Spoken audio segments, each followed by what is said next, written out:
El mito de la caverna. Después de eso, proseguí, compara nuestra naturaleza respecto de su educación y de su falta de educación con una experiencia como esta. Represéntate hombres en una morada subterránea en forma de caverna, que tiene la entrada abierta en toda su extensión a la luz. En ella están desde niños con las piernas y el cuello encadenados, de modo que deben permanecer allí y mirar solo delante de ellos, porque las cadenas les impiden girar en derredor las cabezas. Más arriba y más lejos se halla la luz de un fuego que brilla detrás de ellos. Y entre el fuego y los prisioneros hay un tabique construido de lado a lado, como el biombo que los titiriteros levantan delante del público para mostrar, por encima del biombo, los muñecos. ¿Me lo imagino? Imagínate ahora que del otro lado del tabique pasan sombras que llevan toda clase de utensilios y figurillas de hombres y otros animales hechos en piedra y madera de diversas clases. Y entre los que pasan, unos hablan y otros callan. Extraña comparación haces, y extraños son esos prisioneros. Pero son como nosotros. Pues en primer lugar, ¿crees que han visto de sí mismos, o unos de los otros, otra cosa que las sombras proyectadas por el fuego en la parte de la caverna que tienen frente a sí? Claro que no, si toda su vida están forzados a no mover las cabezas. ¿Y no sucede lo mismo con los objetos que llevan los que pasan del otro lado del tabique? Indudablemente. Pues entonces, si dialogaran entre sí, ¿no te parece que entenderían estar nombrando a los objetos que pasan y que ellos ven? Necesariamente.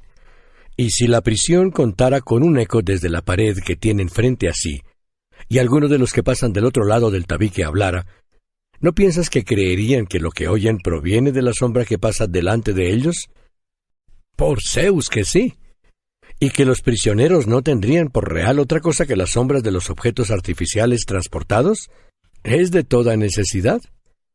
Examina ahora el caso de una liberación de sus cadenas y de una curación de su ignorancia. ¿Qué pasaría si naturalmente les ocurriese esto? Que uno de ellos fuera liberado y forzado a levantarse de repente, volver el cuello y marchar mirando a la luz, y al hacer todo esto, sufriera, y a causa del encandilamiento fuera incapaz de percibir aquellas cosas cuyas sombras había visto antes. ¿Qué piensas que respondería si se le dijese que lo que había visto antes eran fruslerías, y que ahora, en cambio, está más próximo a lo real, vuelto hacia cosas más reales, y que mira correctamente? Y si se le mostrara cada uno de los objetos que pasan del otro lado del tabique, y se le obligara a contestar preguntas sobre lo que son, ¿no piensas que se sentiría en dificultades y que considerará que las cosas que antes veía eran más verdaderas que las que se le muestran ahora? Mucho más verdaderas. Y si se le forzara a mirar hacia la luz misma, ¿no le dolerían los ojos y trataría de eludirla, volviéndose hacia aquellas cosas que podía percibir, por considerar que éstas son realmente más claras que las que se le muestran? ¿Así es? Y si a la fuerza se lo arrastrara por una escarpada y empinada cuesta, sin soltarlo antes de llegar hasta la luz del sol, ¿no sufriría acaso y se irritaría por ser arrastrado, y tras llegar a la luz tendría los ojos llenos de fulgores que le impedirían ver uno solo de los objetos que ahora decimos que son los verdaderos? Por cierto, al menos inmediatamente. Necesitaría acostumbrarse para poder llegar a mirar las cosas de arriba. En primer lugar, miraría con mayor facilidad las sombras, y después las figuras de los hombres y de los otros objetos reflejados en el agua, luego los hombres y los objetos mismos.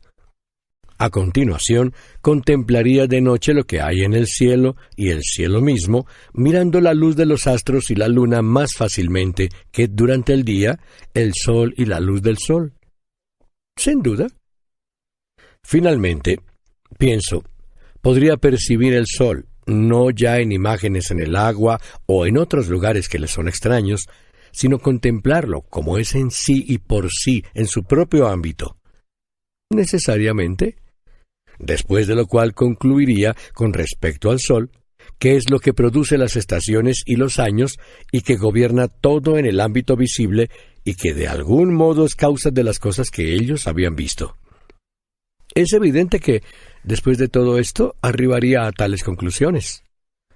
Y si se acordara de su primera morada, del tipo de sabiduría existente allí y de sus entonces compañeros de cautiverio, ¿no piensas que se sentiría feliz del cambio y que los compadecería?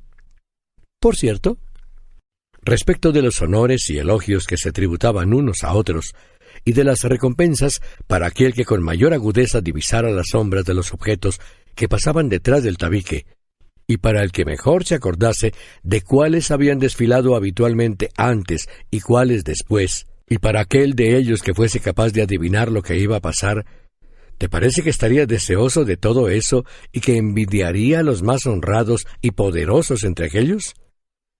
O más bien, ¿no le pasaría como al Aquiles de Homero, y preferiría ser un labrador que fuera siervo de un hombre pobre, o soportar cualquier otra cosa, antes que volver a su anterior modo de opinar y a aquella vida? Así creo también yo, que padecería cualquier cosa antes que soportar aquella vida. Piensa ahora esto. Si descendiera nuevamente y ocupara su propio asiento, ¿no tendría ofuscados los ojos por las tinieblas al llegar repentinamente del sol? Sin duda. Y si tuviera que discriminar de nuevo aquellas sombras, en ardua competencia con aquellos que han conservado en todo momento las cadenas, y viera confusamente hasta que sus ojos se reacomodaran a ese estado y se acostumbraran en un tiempo nada breve, ¿no se expondría al ridículo y a que se dijera de él que, por haber subido hasta lo alto, se había estropeado los ojos y que ni siquiera valdría la pena intentar marchar hacia arriba? Y si intentase desatarlos y conducirlos hacia la luz, ¿no lo matarían si pudieran tenerlo en sus manos y matarlo? Seguramente. Pues bien, querido Glaucón, debemos aplicar íntegra esta alegoría a lo que anteriormente ha sido dicho, comparando la región que se manifiesta por medio de la vista con la morada prisión, y la luz del fuego que ha en ella con el poder del sol. Compara, por otro lado, el ascenso y contemplación de las cosas de arriba con el camino del alma hacia el ámbito inteligible, y no te equivocarás en cuanto a lo que estoy esperando y qué es lo que deseas oír. Dios sabe si esto es realmente cierto.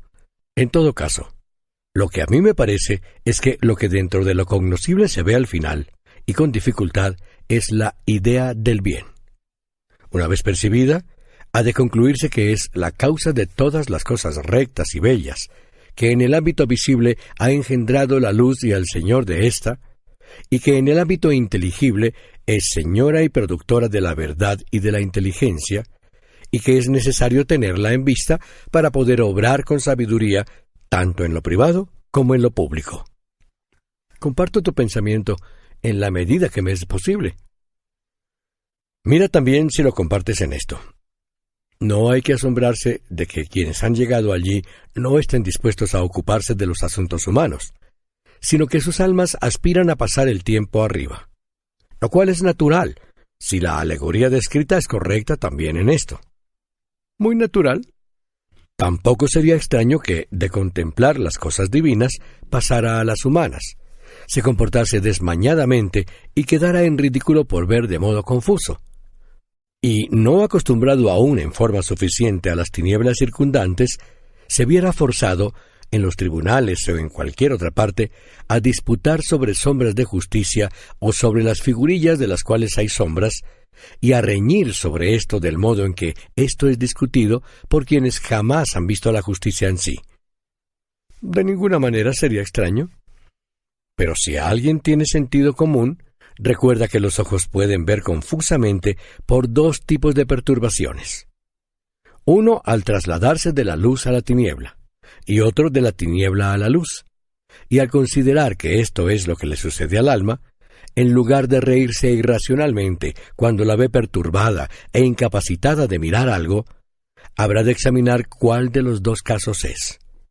Si es que al salir de una vida luminosa ve confusamente por falta de hábito, o si, viniendo de una mayor ignorancia hacia lo más luminoso, es obnubilada por el resplandor.